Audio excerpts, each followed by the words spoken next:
Hello বন্ধুরা, welcome to our channel অন্ধকারের রহস্য।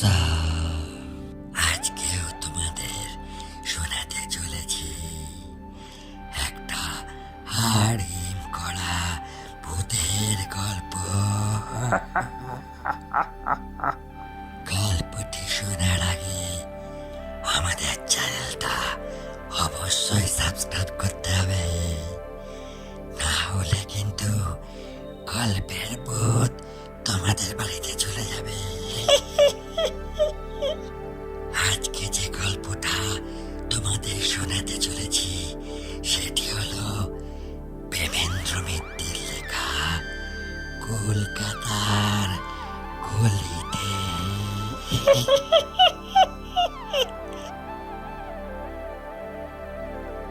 বিশ্বনাথ পাড়াগাঁয়ের ছেলে। ঘুটঘুটে অন্ধকারে দুপুর রাতে বাঁশবনের ভেতর দিয়ে সে 3 ক্রোশ অনায়াসে বেরিয়ে আসতে পারে। অমাবস্যায় গ্রামের সীমানার শ্মশান থেকে মরা পোড়ানো কাঠ সে কতবার বাজি ধরে নিয়ে এসেছে, কিন্তু ভয় তার শুধু কলকাতা শহরকে, যেখানে 2 পা এগোতে হলে মানুষের গায়ে ধাক্কা লাগে। ইলেকট্রিক আর গ্যাস লাইটের কল্যাণে যেখানে দিন কি রাত চেনবার জো নেই বললেই চলে, সেইখানেই এক রাতে সে যা বিপদে পড়েছিল তা জীবনে ভুলবার নয়। বিশ্বনাথ বলে, না, কলকাতা শহরে সন্ধ্যার পর বেরোনো একেবারেই নিরাপদ নয়। আমরা হেসে উঠলে বলে, না হে না, চৌরঙ্গি সেন্ট্রাল এভিনিউয়ের কথা বলছি না, কলকাতা আগাগোড়া চৌরঙ্গি নয়। শোন তাহলে। সেবার গাঁয়ের লাইব্রেরির জন্য বই কিনতে কলকাতায় গিয়েছিলাম। ভেবেছিলাম একদিন থেকেই বইপত্র সব কিনে রাতের ট্রেনেই বাড়ি চলে আসব, কিন্তু কলকাতায় গেলে নতুন বায়োস্কোপ থিয়েটার না দেখে কেমন করে ফেরা যায়। প্রথম দিনটা তাতেই কেটে গেল। দ্বিতীয় দিনে কলেজ স্ট্রিটে গিয়ে বইটই সব কিনে ফেললাম। সঙ্গে বিছানাপত্র বা তোরঙ্গ বাক্সের তেমন ঝঞ্ঝাট ছিল না, শুধু একটি মাত্র সুটকেস, তাতে বইগুলো ভরে একেবারে সোজা শিয়ালদা স্টেশনে গিয়ে উঠলেই হতো। কিন্তু হঠাৎ কি খেয়াল হলো একবার অবিনাশের সঙ্গে দেখা করে যাই। অবিনাশ আমাদের গ্রামেরই ছেলে, স্কুলে আমার সঙ্গেই পড়াশোনা করেছে, কলেজেও কয়েক বছর একসঙ্গে পড়েছিলাম। অবিনাশ অবশ্য বেশি দিন কলেজে থাকেনি, অত্যন্ত খেয়ালি ছেলে, কোনো কাজে বেশি দিন লেগে থাকবার মতো ধৈর্য তার ছিল না। ছেলেবেলা থেকেই কেমন যেন তার উড়ু উড়ু ভাব। বাড়ি থেকে যে কতবার সে ছেলেবেলায় পালিয়ে গেছে তার কোনো ঠিক ঠিকানা নেই। বড় হয়েও তার সে স্বভাব যায়নি। কথা নেই বার্তা নেই, হঠাৎ একদিন শুনলাম অবিনাশ হেঁটে সেতুবন্ধ যাওয়ার জন্য বেরিয়ে পড়েছে। তারপর হয়তো 2 মাস তার দেখা নেই। আমরা কোনো ক্রমে প্রক্সি দিয়ে হয়তো সেবার তার কলেজের খাতায় কামাইয়ের সংখ্যা কমিয়ে রাখলাম, কিন্তু এমন করেই বা আর কতদিন রাখা যায়। বছরের শেষে এক্সামিনের সময় দেখা গেল অবিনাশ আমাদের প্রক্সি দেওয়া সত্ত্বেও কলেজে এত কম দিন এসেছে যে তার পরীক্ষা দেওয়ার অনুমতি পাওয়া প্রায় অসম্ভব। আমরা দুঃখিত হলাম। ছেলেটা এত আমোদে আর মিশুকে ছিল যে আমরা সবাই তাকে ভালোবাসতাম, কিন্তু অবিনাশের যেন একটু ফুটতেই হলো।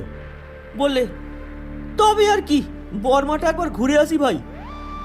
তারপর অবিনাশে আর দেখা নেই। আমাদের থেকে তার ধাতই ছিল আলাদা। পৃথিবীটা যে মস্ত বড়, এই আনন্দেই তার মন ভরপুর হয়ে থাকত। পৃথিবীর এই বিশালতাকে দেশে দেশে নতুন পথে ঘুরে ঘুরে উপভোগ করার তার আশ মিটতে চাইতো না। যেসব দেশ সে এখনো দেখেনি তার আকর্ষণের কথা সে মাঝে মাঝে এমন তন্ময় হয়ে বলতো, আমাদেরও কখনো কখনো মোহ ধরে যেত। কেমন যেন মনে হতো এই ছোট্ট শহরে ছোট্ট জনাকটি রাস্তায় দুবেলা যাওয়া আসায় জীবনের মধ্যে কোনো সার্থকতা নেই। পথ সেখানে অফুরন্ত, আকাশের যেখানে কুল কিনারা নাই, এমন জায়গায় বুক ভরে বড় করে নিঃশ্বাস নিতে না পারলে বাঁচাটাই যেন বৃথা। আমাদের এই ক্ষণিক মোহ অবশ্য খানিক বাদেই কেটে যেত, কিন্তু অবিনাশের এই মোহই ছিল সব। মাস 3 আগে আমার গ্রামের ঠিকানায় এই অবিনাশেরই একটা চিঠি পেয়েছিলাম বহুদিন বাদে। একটা গলির ঠিকানা দিয়ে লিখেছিল যে অনেক জায়গা ঘুরে ফিরে এসে সে কলকাতাতে এই ঠিকানাতেই আপাতত আছে, আমি এসে তার সঙ্গে যেন দেখা করি।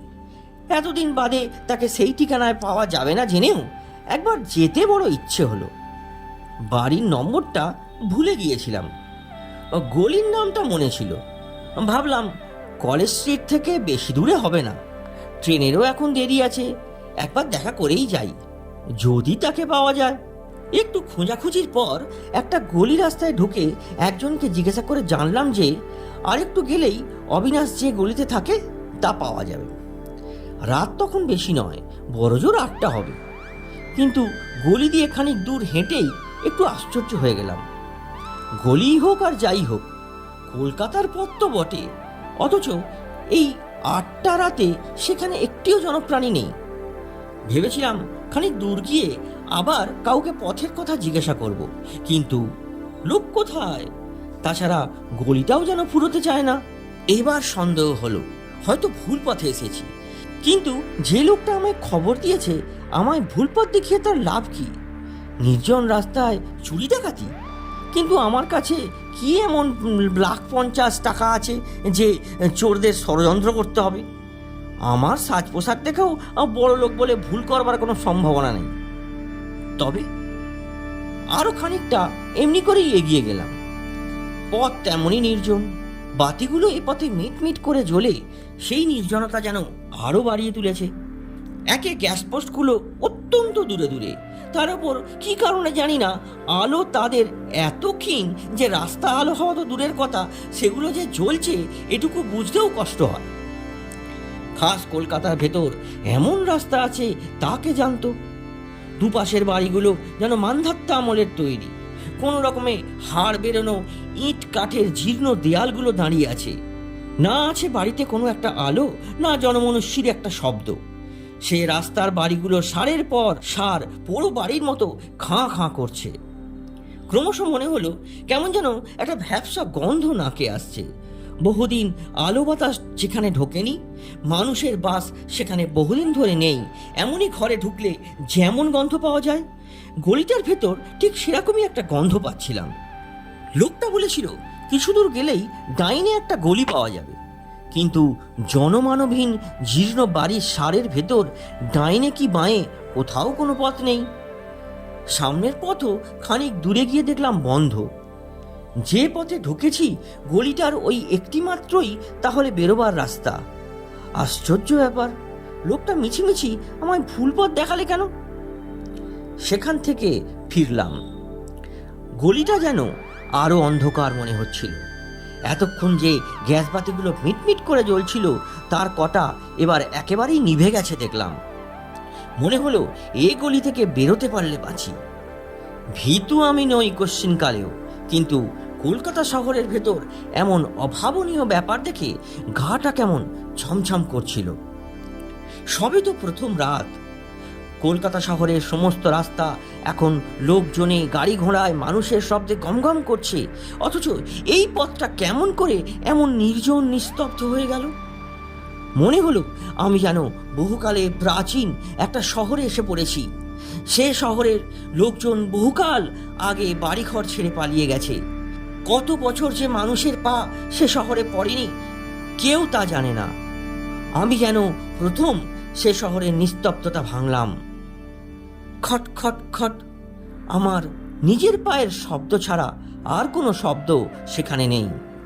সে শব্দ অদ্ভুতভাবে নির্জন অন্ধকারে বাড়িগুলোর দেয়ালে প্রতিধ্বনিত হচ্ছিল। আমার চোখের উপরে রাস্তার কটা বাতি দপদপ করেই নিভে গেল। ভ্যাপসা গন্ধটা ক্রমশ যেন বেড়ে গিয়ে অসহ্য মনে হচ্ছিল। না, এই গলি থেকে যত তাড়াতাড়ি বেরিয়ে পড়তে পারি ততই মঙ্গল। কাজ নেই আর অবিনাশের খোঁজ করে, পরে একদিন আবার এলেই হবে। খানিক দূরে গিয়ে স্তম্ভিত হয়ে পড়লাম। এদিকেও যে গলির পথ বন্ধ, কিন্তু তা কেমন করে হতে পারে? আমি একটা পথেই যে গলিতে ঢুকেছি এ বিষয়ে তো কোনো সন্দেহ নেই। এই গলি দিয়ে এগোবার সময় আশেপাশে কোনো পথ তো দেখতে পাইনি। তাহলে গলির দুমুখ বন্ধ হয় কেমন করে? ভাবলাম হয়তো আরও একটা পথ ছিল, যাবার সময় আমার দৃষ্টি কোনো রকমে এড়িয়ে গেছে। এখন আসবার সময় ভুল করে সেইটাতেই হয়তো ঢুকে পড়েছি, সেইটারই মুখ এখানে বন্ধ। কিন্তু এরকম ভুলই বা হবে কেমন করে? আমি তো অন্যমনস্ক হয়েছিলাম না, আগাগোড়াই তো সজাগ হয়ে চলছি। রাস্তায় লোক না থাক, একটা বাড়িতেও যদি একটা আলো দেখা যেত তাহলে না হয় ডেকেই জিজ্ঞাসা করতাম। যাই হোক, এখানে দাঁড়িয়ে থেকে কোনো লাভ নেই, জেনে আবার ফিরলাম। গলি থেকে আমাকে বেরোতে হবেই। আবার সেই নির্জন অন্ধকার গলি দিয়ে শুধু নিজের পায়ের শব্দ শুনতে শুনতে এগিয়ে চললাম। গলিটা যেন ক্রমশই দীর্ঘ হয়ে চলেছে। আমার অজানাতে কে যেন ইতিমধ্যে সেটা বাড়িয়ে আরো লম্বা করে দিয়েছে। এবারেও যখন দেখলাম গলির মুখটা বন্ধ, তখন সত্যিই বুকের ভেতরটা যেন কেমন করে উঠল।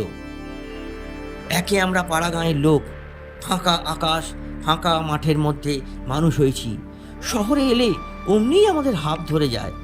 তার উপর এই ভ্যাপসা গন্ধ ভরা অন্ধকার গলি, চারিদিক থেকে যেন জেলখানার মতো আমাকে বন্দি করে ফেলবার ষড়যন্ত্র করছে। উপরের দিকে চেয়ে যে একটু আকাশ দেখতে পাবো তারও জো নেই। এমন একটা ধোঁয়াটে কুয়াশার বাতাস আচ্ছন্ন হয়ে আছে যে তার ভেতর দিয়ে একটা তারাও দেখা যায় না। যত এই অদ্ভুত ব্যাপারটার কথা ভাবছিলাম ততই মাথা গুলিয়ে আসছিল। কি করব কিছুই ভেবে পাচ্ছিলাম না। সুটকেসটা বইয়ের ভারে বেশ ভারী ছিল, সেটা বয়ে বেশ ক্লান্তই মনে হচ্ছিল নিজেকে। এমনি করেই আরো খানিকক্ষণ ঘুরতে হলে ক্লান্তিতে তো বসেই পড়তে হবে মনে হচ্ছে। হঠাৎ বুকটা ধরাস করে উঠল। দূরে একটা মিটমিটে বাতির তলায় একটা লোক দাঁড়িয়ে আছে না? তাড়াতাড়ি সেই দিকে এগিয়ে গেলাম। আরে, এই তো আমাদের অবিনাশ। এতক্ষণের ভয় ভাবনা নিমেষে ভুলে গেলাম। আনন্দে চিৎকার করে তার নাম ডাকতেই সে চমকে ফিরে তাকালো। বললাম, কি আশ্চর্য, তোর খোঁজ করতে করতেই তো 1 ঘন্টা এই গলির পথ ধরে ঘুরে হয়রান হচ্ছি যে। বাবা, কি অদ্ভুত গলিতেই তো তুই থাকিস, ঢুকে আর বেরোনো যায় না। অবিনাশ একটু হেসে বলল, এসেছিস তাহলে ঠিক। বললাম, এসেছি আর কই, তোর দেখা না পেলে এই গলির ভেতর তোর বাড়ি কি খুঁজে বার করতে পারতাম? সে কথার কোনো উত্তর না দিয়ে অবিনাশ বলল, আমায় তাহলে তোর মনে আছে ভাই? আরে মনে থাকবি না আর কেন রে?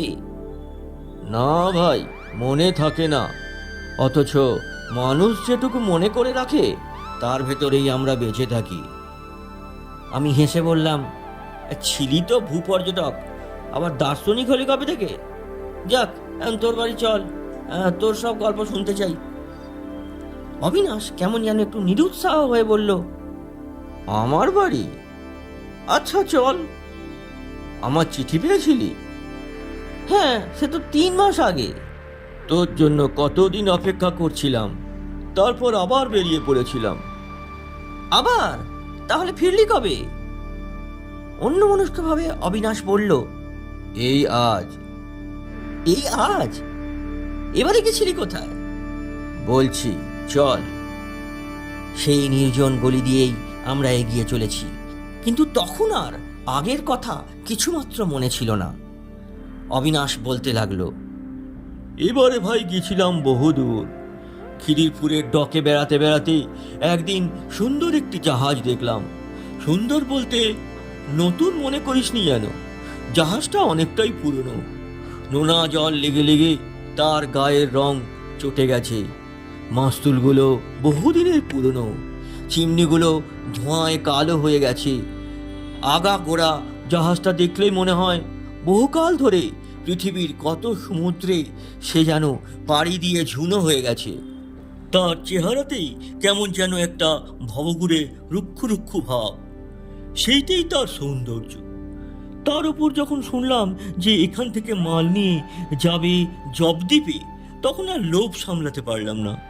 জবদ্বীপ নারকেল আর তাল গাছের সার, তার তীর পর্যন্ত এগিয়ে এসেছে সমুদ্রকে অভ্যর্থনা করতে। বাতাসে তার জঙ্গলের মশলা গাছের গন্ধ, তার উপর গভীর বনের মাঝে তার বড়বধূর। একেবারে মেতে উঠলাম। যেমন করে হোক যেতেই হবে এই জাহাজে। জাহাজের ভাড়া দেওয়ার মতো পয়সা নেই।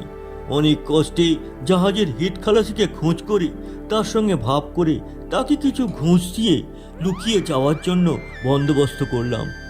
জাহাজের একধারে বিপদের সময় ব্যবহার করবার জন্য তেরপল ঢাকা ছোট ছোট বোট টাঙানো থাকে। ঠিক হলো, তারই একটার ভেতর আমি থাকবো, তাহলে কেউ টের পাবে না। হেড খালাসি কোনো এক সময় লুকিয়ে এসে আমায় খাবার দিয়ে যাবে। গভীর রাতে জাহাজে চড়ে সেই বোটের ভেতরে গিয়ে হেড খালাসির নির্দেশ মতো লুকিয়ে রইলাম। ভোর হবার আগে জাহাজ ছেড়ে দিলে। তারপর কদিন কি অদ্ভুতভাবেই না কাটিয়েছি। সারাদিন তার ভেতর লুকিয়ে থাকি, তারপর একটু ফাঁক করে আকাশ দেখি আর জাহাজের শব্দ শুনি। গভীর রাতে যখন সব নির্জন হয়ে যায়, জাহাজের খোলে কজন ইঞ্জিনিয়ার ও ফায়ারম্যান এবং ওপরে হাল ঘোরাবার হুইলে একজন নাবিক ছাড়া যখন কেউ থাকে না, তখন একবার করে বেরিয়ে এসে নির্জন ডেকের একটি কোণে রেলিং ধরে দাঁড়াই। এমনি করেই কদিন বাদে জাভায় এসে পৌঁছালাম। আগে ঠিক ছিল সবাই নেমে গেলে কোনো এক সময় হেড খালাসি এসে আমার নামার ব্যবস্থা করে দেবে, কিন্তু বন্দরে জাহাজ বেরবার আগের রাতে সে এসে আমায় জানিয়ে দিয়ে গেল যে তা হওয়ার উপায় নেই। এখানে মাল নামানো হয়ে গেলেই জাহাজটাকে শটান ড্রাই ডকে রং করার জন্য পাঠানো হবে। ঠিক হয়েছে, সুতরাং সেভাবে নামা যাবে না। তাহলে উপায়? হেড খালাসি বললে, একটা উপায় আছে। সবাই যখন জাহাজ ফেরবার সময় যে যার কাজে ব্যস্ত থাকবে, তখন যদি আমি জাহাজ থেকে জলে পড়ে যাই, একটুখানি সাঁতার কাটতে পারি, তাহলেই হয়। তাতেই রাজি হলাম। জাহাজ জেটিতে লাগাবার আয়োজন চলছে। এমন সময় সন্তর্পণে আমি বোটের ঢাকনি সরিয়ে নেমে পড়লাম। পুঁটলিটা আমার পিঠেই বাঁধা ছিল। রেলিংয়ের ধারে গিয়ে জেটির উল্টো দিকে ঝাঁপ দিতে আর কতক্ষণ, কেউ দেখতেও পেল না। ঝাঁপ দিয়ে পড়লাম ঠিক, কিন্তু সেই মুহূর্তে জাহাজটা জেটিতে ভেড়বার জন্য পাশে সরতে আরম্ভ করলো। জাহাজের বিশাল প্যাডেলের ঘায়ে জল তোলপাড় হয়ে উঠল। কি ভীষণ তার টান! প্রাণপণে আমি সে টান ছাড়িয়ে আসতে পারলাম না। সেই ঘুরন্ত ভয়ঙ্কর প্যাডেলের দিকে তলিয়ে গেলাম। আমি শিউরে উঠে বললাম, তারপর সেই প্যাডেলের ঘা কি ভয়ঙ্কর লেগেছে দেখবি। সামনের একটা গ্যাস বাতি তখনও জ্বলছিল। অবিনাশ তার জামাটা তুলে দেখালে। এ কি, জামার নিচু যে কিছুই নেই, একেবারে ফাঁকা, শূন্য। আমি ভালো করে আবার চেয়ে দেখলাম, দেহ নেই, কিছু নেই। ওধারের গ্যাস পোস্টটা সে জামার তলা দিয়ে স্পষ্ট দেখা যাচ্ছে। উপরের দিকে চাইলাম, সেখানে অবিনাশের মাথা নেই। শূন্য, শূন্য, সব শূন্য। অস্ফুট চিৎকার করে সুটকের সাথে আমি দৌড়তে শুরু করলাম, কিন্তু কোথায় যাব? যেদিকে যাই গলির মুখ বন্ধ।